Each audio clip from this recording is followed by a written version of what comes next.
Somalia's federal government has defended its decision to extend the terms of regional state leaders, describing it as a necessary measure to advance electoral reforms and transition to a one-person, one-vote system.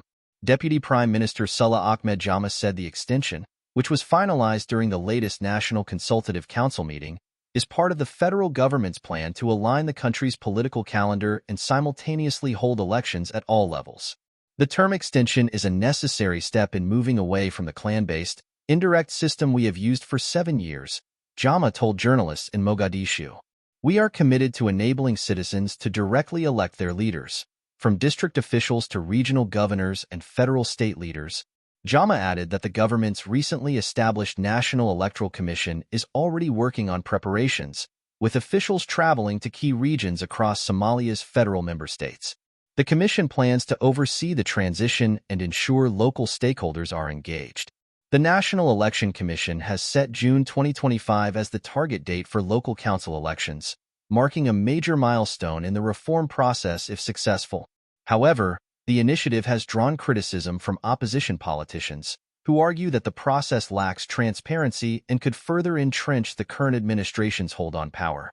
Opposition figures have also expressed concerns over the timeline, warning that unresolved political disputes between the federal government and regional administrations could create further delays or conflict. Security is another major challenge. With al-Shabaab maintaining a presence in rural areas and launching periodic attacks, ensuring that all citizens can safely participate in elections remains a key concern. Somalia has relied on an indirect electoral system since the early 2000s, where clan elders select parliamentarians who in turn elect the country's president. This arrangement, rooted in the 4.5 clan-based power-sharing model, was a pragmatic solution to ensure representation for a country recovering from conflict but has faced criticism for fostering corruption and limiting political participation.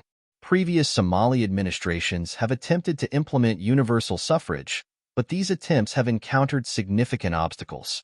For instance, in 2020, the government planned to transition to a one-person, one-vote system. However, persistent political disagreements and security challenges led to the postponement of these plans. President Hassan Sheikh Mohamud, who was elected by lawmakers through an indirect election in May 2022 for a 4-year term, has prioritized the shift to direct voting as a key objective of his administration. Lawmakers have since proposed extending the presidential term to 5 years, though the amendment has yet to be ratified. The government says its current plan will create a more inclusive, transparent, and representative political system.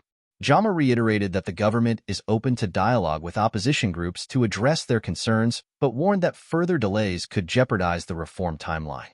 We have a clear roadmap, Jama said. We cannot afford to miss this opportunity for lasting political reform,